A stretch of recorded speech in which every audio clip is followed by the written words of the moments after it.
یہ سوچتا ہے کہ پھر اختلاف کیوں ہے کہ نہیں ہے؟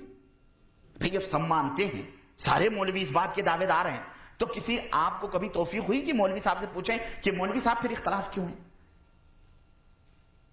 کیا بات ہے، اختلاف کی وجہ کیا ہے؟ میرے عزیز، اس کی وجہ یہ ہے، میں بتاؤں آپ کو، اس کی وجہ یہ ہے کہ وہ اقرار تو کرتے ہیں مگر کے بعد موت ہے۔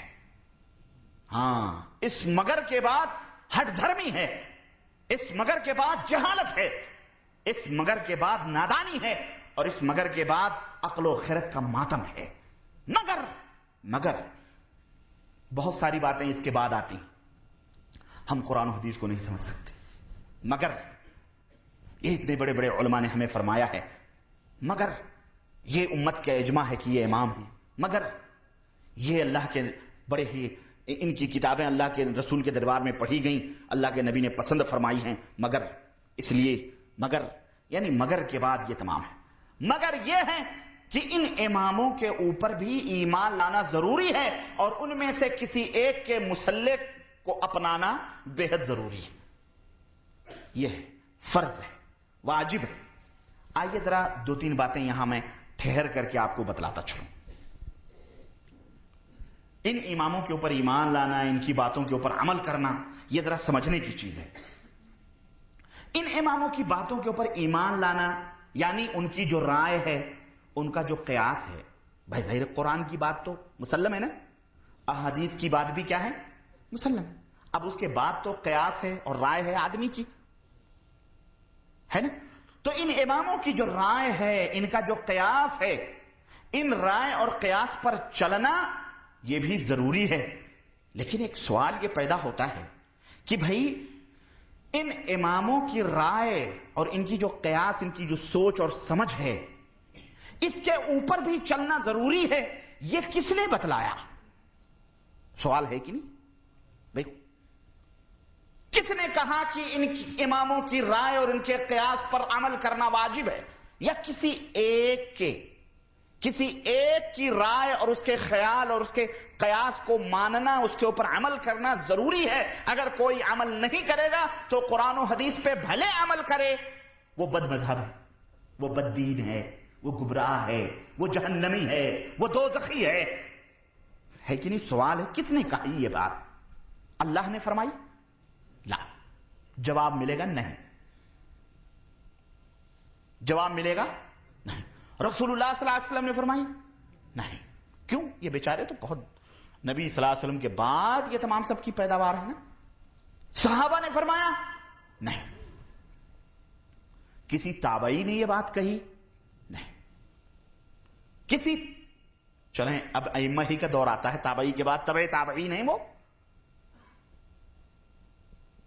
کسی امام نے یا خود ائمہ رحمہم اللہ، حضرت امام ابو حنیفہ رحمۃ اللہ علیہ، حضرت امام شافعی رحمۃ اللہ علیہ، حضرت امام مالک رحمۃ اللہ علیہ، حضرت امام احمد بن حنبل رحمۃ اللہ علیہ، کیا ان لوگوں میں سے کسی نے ایسی بات کہی ہے کہ لوگوں قرآن اور سنت کے اوپر عمل کر لینا ہی کافی نہیں ہے، بلکہ ہماری باتوں، ہماری جو قیاس ہے، ہماری جو رائے ہے، اس رائے کو ماننا بھی ضروری ہے، فرض ہے، ورنہ تم بددین ہوگے، جہنم میں جاؤ گے اور تمہارا ٹھکانہ دوزخ ہوگا؟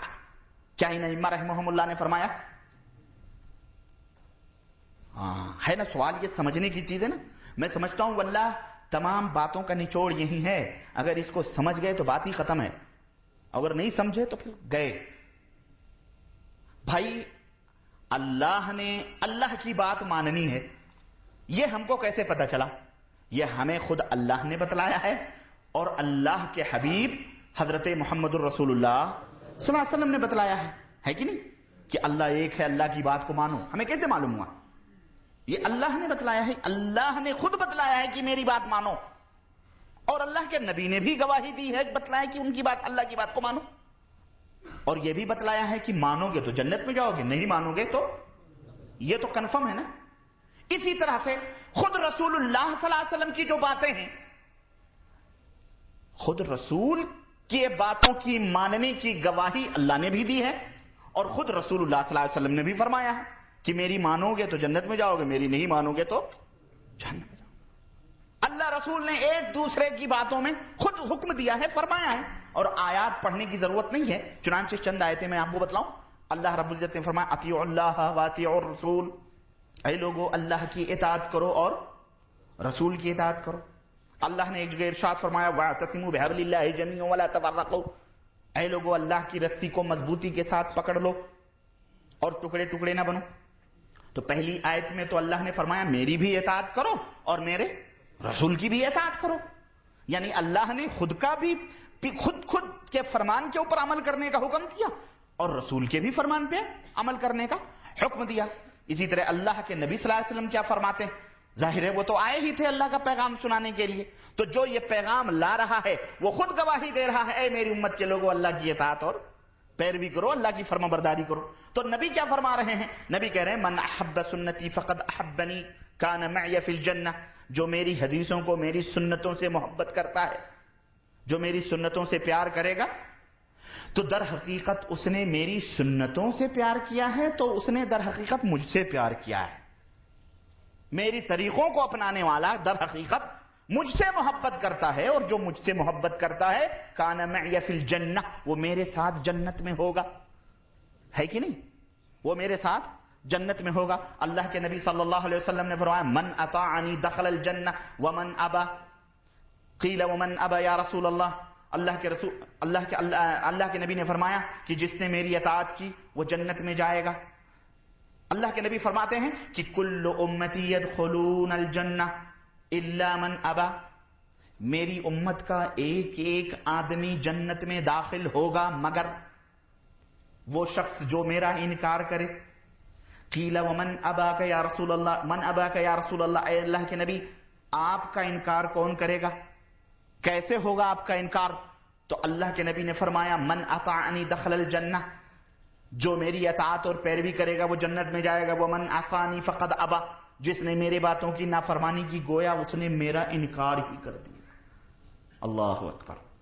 دیکھیں یہ باتیں میں بطور استشہاد بتا رہا ہوں، ورنہ میں سمجھتا ہوں کہ امت کو ان باتوں کی ضرورت نہیں۔ الحمدللہ یا تو بعض ہوں گے بیچارے ان کو پتہ نہیں ہوگا کہ نبی کریم صلی اللہ علیہ وسلم کی باتوں کے اوپر عمل کرنے کی کیا فضیلت ہے، اور بعض تو ہمارے بہت سارے اخوان، بھٹکل کے بہت سارے اخوان نے مجھ سے سوال کیا، اور مجھے یاد ہے پچھلے 4-5 مہینہ پہلے انہوں نے مجھ سے کہا کہ مولانا یہ جو امام ابو حنیفہ رحمۃ اللہ علیہ، امام مالک، امام شافعی، یہ تو نبی صلی اللہ علیہ وسلم کے زمانے میں تھے کہ تھے نا، یہ تو اللہ کے نبی کے ساتھ رہتے تھے نا، واللہ بتا۔ ارے میں نے کہا یار آپ کہا اللہ کی قسم بتلا رہا ہوں مجھے اس کا پتہ نہیں تھا۔ واقعی آج بہت سارے ہمارے اخوان ہیں، بہت سارے ہمارے بھائی ہیں، ان کو اسلام کے بارے میں کچھ پتہ نہیں ہے، لیکن انہیں یہ ضرور پتا ہے کہ میں حنفی ہوں۔ ہاں، انہیں قرآن کے بارے میں کچھ نہیں معلوم، انہیں احادیث کے معلوم، جیسے ہمارے ہاں یہ پتا ہے سب کو کہ میں وہابی نہیں ہوں، ایسے یہ بھی پتا ہے کہ میں حنفی ہوں۔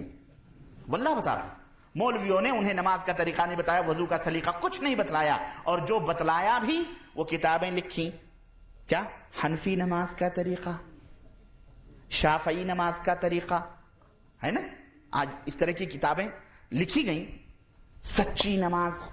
ہم نے کہا تو پھر اس کا مطلب یہ ہے کہ اس کا ایمان بھی حنفی ایمان ہوگا، اور کسی نے دل جلے نے کسی سے کہہ بھی دیا کہ حضرت آپ کی نماز جب حنفی نماز ہے تو یہ داڑھی کون سی ہے، حنفی ہے کہ شافعی والی کون سی داڑھی ہے؟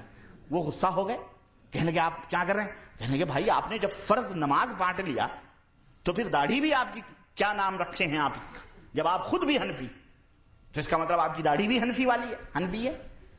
غرض اس طرح کا ہمارے ہاں تصور دیا گیا میرے عزیز، میرے بھائی، کہ لوگوں کو یہ پتہ نہیں ہے لیکن یہ ضرور معلوم ہے کہ وہ حنفی ہیں، اور وہ یہ سوچتے ہیں کہ یہ جو حنفی، شافعی، مالک، یہ قرآن اور حقیقت میں قرآن اور حدیث ہی ہے، بس اسی کو پکڑ لو نجات ہو جائے گی۔ اللہ کی قسم بتلا رہا ہوں، عوام بیچارے عوام، ان کو یہی شعور دیا گیا، انہیں بتلایا گیا یہ دائرہ ہے، اس دائرے سے، اور اللہ اکبر میں آپ کو بتاؤں گا یہاں تک تشدد کیا گیا اور فقہ کی کتابوں میں لکھا گیا کہ اگر